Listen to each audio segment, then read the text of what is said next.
હવે દેખો, આપણે જાણીએ છીએ કે કમર્શિયલ બેંકની એસેટ અને લાયબિલિટીઝ અલગ હોય અને આરબીઆઈની એસેટ અને લાયબિલિટીઝ અલગ હોય. હવે આપણને બધાને ખબર છે કે જ્યારે માન લો કે આરબીઆઈ કોઈ પણ મની ઇસ્યુ કરશે એને આપણે શું કહીશું? M0 કહીશું કે નહીં? M0 જ કહીશું કે નહીં? આરબીઆઈ જ્યારે કોઈ પણ મની ઇસ્યુ કરે એને આપણે શું કહીએ? M0. બરાબર, હાઈ પાવર મની. બરાબર. હવે દેખો, તમને બધાને ખબર છે કે જ્યારે આરબીઆઈની જવાબદેહિતા શું છે ને એની સંપત્તિ શું છે. તો દેખો, આપણે અહીંયા બોલીએ છીએ કે આરબીઆઈની એસેટ ગોલ્ડ છે. કેમ એસેટ ગોલ્ડ છે? કારણ કે દેખ લો, ગોલ્ડના ભાવમાં વધારો ઘટાડો થતો હોય તો આરબીઆઈની સંપત્તિ વધે છે. બરાબર, આમ એટલે એ અહીંયા એની ઇન્કમ જનરેટ કરી શકે છે એટલે એની એસેટ થઈ. ફોરેન એક્સચેન્જ દેખ લો, જ્યારે એની જોડે ડોલર હોલર જે કરન્સી આવી હશે તો એ વિદેશની કોઈ એ બોન્ડમાં રોકાણ કરશે. બરાબર, અને ત્યાંથી એને જે ઇન્કમ જનરેટ થશે તો એની શું કહેવાશે? એસેટ. સમજો છો શું કહું છું? તમે એક જ મગજમાં વસ્તુ યાદ રાખો કે એસેટ એટલે જે મને શું આપે? કંઈક ઇન્કમ કે પ્રોફિટ જનરેટ કરીને આપે. તો આરબીઆઈ માટે તો ફોરેન એક્સચેન્જ શું કહેવાશે બેટા? ફોરેક્સ રિઝર્વ શું કહેવાશે? હવે એ ફોરેક્સ રિઝર્વમાં વિદેશી અનામત મુદ્રા ભંડારની અંદર આમનું આમ પડ્યું રહેશે તો એને કોઈ બેનિફિટ થવાનો નથી. એટલે એ શું કરશે બેટા? એને કોઈક ને કોઈક જગ્યાએ શું કરી દેશે? એને ઇન્વેસ્ટ કરી દેશે અને ત્યાંથી ઇન્કમ જનરેટ કરશે. તો એ બી એની એસેટ કહેવાય. દેખ લો બેટા, ગવર્મેન્ટ સિક્યુરિટી. ગવર્મેન્ટ સિક્યુરિટી એટલે આપણે જાણીએ છીએ જીસેક.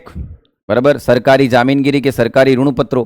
તો સરકાર જ્યારે નાણાંની જરૂર પડે છે, સરકારને જ્યારે નાણાંની જરૂર પડે છે ત્યારે સરકાર ગવર્મેન્ટ સિક્યુરિટી આરબીઆઈ વતી જ ઇસ્યુ કરાવે. હવે સાંભળજો, આરબીઆઈ વતી જ ઇસ્યુ કરાવે. અહીંયા સમજવાનો પ્રયત્ન કરજો, જ્યારે ઓપન માર્કેટ ઓપરેશન હોય છે ને, જ્યારે ઓપન માર્કેટ ઓપરેશન હોય છે એ આખી પ્રોસેસ અલગ હોય.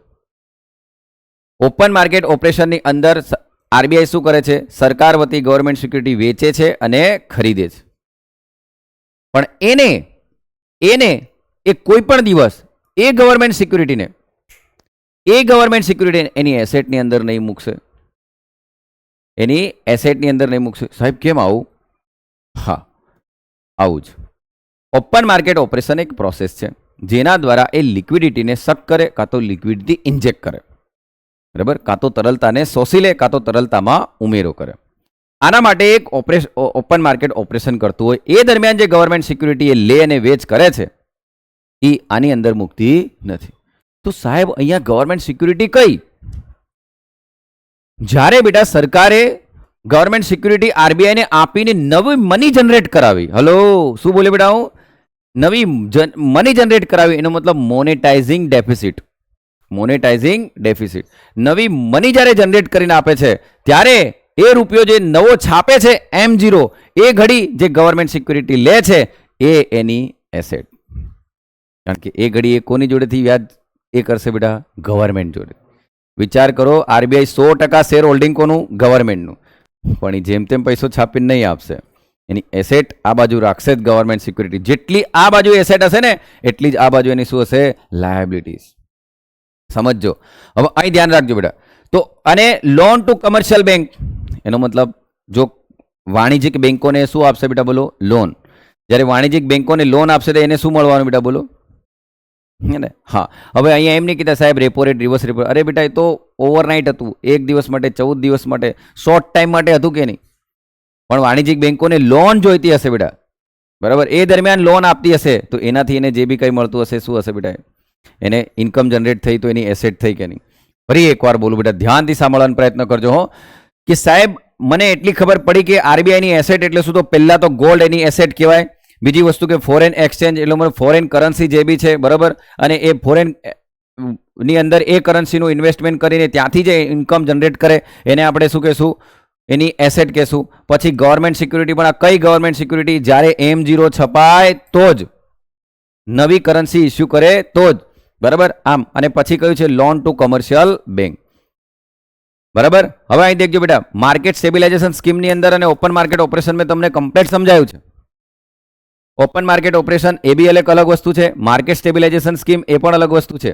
યાદ કરો, ઓપન માર્કેટ ઓપરેશનમાં એક ખરીદ વેચાણ કરે ત્યારે જે પૈસો આવે છે આરબીઆઈ સીધું કોને આપી દે છે બેટા? ગવર્મેન્ટને. પણ માર્કેટ સ્ટેબિલાઇઝેશન સ્કીમમાં આપતું નથી. એ પોતાની જોડે અલગ ભંડોળ રાખે છે અને એના પર એને જે વ્યાજ ચૂકવવું પડે એ માટે એ સરકાર જોડેથી વ્યાજ લે છે અને એને કહેવાય છે કેરિંગ કોસ્ટ. શું કહેવાય? Carrying cost. ઓકે, હવે સમજો બેટા. અચ્છા સાહેબ, એનો મતલબ હવે મને ખબર પડી કે આ જેટલી બી ગવર્મેન્ટ સિક્યુરિટી જ્યારે આરબીઆઈ લેશે તો એને એસેટ સાઇડ મૂકશે અને જે પૈસો ઇસ્યુ કરશે એને M0 કહેશે. એને શું કહેશે બેટા? M0. મજાની વાત એ છે જે છે એ બધું M0 માં જ છે બેટા, બરાબર હા ને? આમ કઈ રીતે તો દેખ લો, M0 દેખજો. હવે એને અહીંયા એની જેટલી એસેટ હશે બેટા એટલી જ ઇસ્યુ કરી શકશે, બરાબર? તો તમે બધા જાણો છો કે આપણો મિનિમમ રિઝર્વ રેશિયો કેટલો છે બેટા? 200 કરોડ ને, બરાબર? એમાં તમે જાણો છો કે 115 કરોડ શું રાખવાનું? સોનું, અને 85 કરોડ શું રાખવાનું? રોકડ, બરાબર? આ આપણો મિનિમમ રિઝર્વ રેશિયો છે, સિસ્ટમ છે આપણી મિનિમમ રિઝર્વ સિસ્ટમ, બરાબર? હવે આ સિસ્ટમ, હવે આમાં કેવું બેટા? તાબડતોડ કોઈ બેંક જોડે આવી જાય, બરાબર? કારણ કે તમે તો લખ્યું છે બેરર ચેક પર લખ્યું છે ને, અરે નોટ પર, કોઈ બી નોટ પર લખેલું હોય છે કે જ્યારે બી ધારક આવશે તો હું વચન આપું છું કે એને પાછો રિટર્ન કરી આલીશ એના વેલ્યુ જેટલી વસ્તુ, આવું લખેલું આવે છે ને આમ, બરાબર? બિયર એટલે ધારણ કરતા બેટા, જેના હાથમાં જાય એ. હવે આપણે ઘણીવાર કહીએ છીએ ને અકાઉન્ટ પે ચેક એવું બોલીએ, ખબર? કોઈકમાં એવું બોલીએ અકાઉન્ટ પે ચેક, અને કોઈ કહે બેયર ચેક. એમ તે બેયર ચેક એટલે કેવો? જેના હાથમાં છે એ જઈને પૈસા ઉપાડ લાવે. હવે સમજણ પડી? બાકી તમે અકાઉન્ટ આને પર આમ ચેક પર ખાલી આમ આમ આટલું લખી દો ને બેટા, આમ તો ખતમ. એ જીના જે અકાઉન્ટમાં નાખવા કીધું એમાં જ નખાશે. હવે ભૂલથી એવું કરતા નહીં, હજુ સુધી વ્યવહાર આવો નહીં કરતા હોય, પણ જોજો આ અકાઉન્ટ પે હોય તો ઉપર જો આમ મારી દીધું પછી એમ નહીં કે મારા અકાઉન્ટમાં ટ્રાન્સફર કરી દે, નહીં થાય, બરાબર? આમ એટલે બેયરનો મતલબ શું બેટા? જે ધારણ કરે એનો મતલબ જે બી ધારણ કરતા હશે. અરે તો ચેકની વાત કરી, પણ હું તો નોટની વાત કરી ને અહીંયા. એટલે એને જો કેમ એના પર એવું લખેલું અકાઉન્ટ, એવું કેમ નહીં લખેલું આવે? કેમ બેયર લખેલું આવે? એનું રીઝન આ, જેના હાથમાં હશે, માનો મેં રોનકને આપી તો રોનક જઈને આરબીઆઈ જોડેથી માંગી શકે છે. એ ઘડી એમ નહીં કહેતા તો પ્રમોદની નોટ છે, સમજણ પડે છે બેટા? આમ અલે જાગો છો કે ઓ અઘરી નોટો, સમજણ પડે ને હું કહું હું એમ? તો આ વસ્તુ છે બેટા. તો આ મિનિમમ રિઝર્વ કેમ રાખવો પડે બેટા? બરાબર? કારણ કે કદાચ કોઈ આવી જાય તો, બરાબર? આમ હે ને, બેંક જોડે નહીં ગયો ને એની જોડે જતો રહેતો, આમ. એટલે આ વસ્તુ છે બેટા. તો ગોલ્ડ છે, ફોરેન કરન્સી છે, આ જેટલી એની એસેટ હશે એટલી એ લાયબિલિટીઝ કરશે. હવે મારા છોરાઓ M0, બરાબર? તો આ જેટલું છે ને એટલો જ M0 ઇસ્યુ થશે. અહીં આની સાપેક્ષ જ M0 ઇસ્યુ થશે, બરાબર? તો એની સાપેક્ષ એને ઇસ્યુ કરશે બેટા તો કરન્સી, બરાબર? તો આપણે શું કીધું હતું બેટા? Coin and currency with public. હવે એક દિવસ કૌશિકે મને સવાલ પૂછ્યો હતો કે સર તમે તો M0 માં અલગ ભણાવ્યું હતું ને અહીં અલગ છે. અરે મારા છોરા, જેટલું પણ આરબીઆઈની લાયબિલિટીઝમાં આવે કે નહીં, જેટલું પણ આરબીઆઈની લાયબિલિટીઝમાં આવે એ તમામ M0 કહેવાય કે નહીં? આરબીઆઈની લાયબિલિટીઝ જે છે તમામ શું કહેવાય બેટા? M0. આ ઓરિજિનલ છાપેલો રૂપિયો છે કે નહીં? M0. આમ એટલે એ શું છે બેટા? કરન્સી, બરાબર? Coin and currency held by public, લોકોના હાથમાં જેટલી પણ કરન્સી છે એ.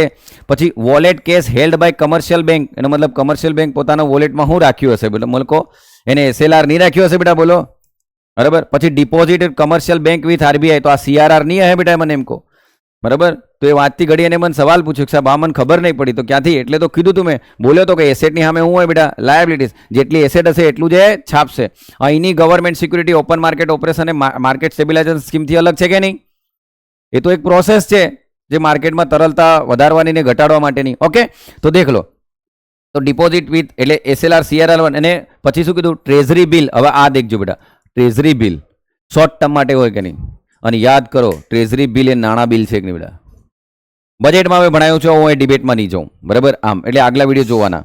તો દેખો, ટ્રેઝરી બિલ ડિપોઝિટ ગવર્મેન્ટ એટલે ટૂંકા ગાળા માટે 91 દિવસ માટે એના માટે પૈસા જે ઉઠાવે છે, બરાબર? આમ ઠીક છે બેટા. તો આ જે વ્યવહાર થતો હશે એ આખું શું ગણાશે? એની લાયબિલિટીઝ. તો આ બધું M0 જ કહેવાય કે નહીં? આ બધું જ શું કહેવાય? M0. તો મારા છોરાઓ તમને M0 માં ખબર પડી? હા કે ના? બોલો. M0 ને પરફેક્ટ સમજ્યા છો કે નહીં? M0 શું છે એમ? ઓકે બેટા.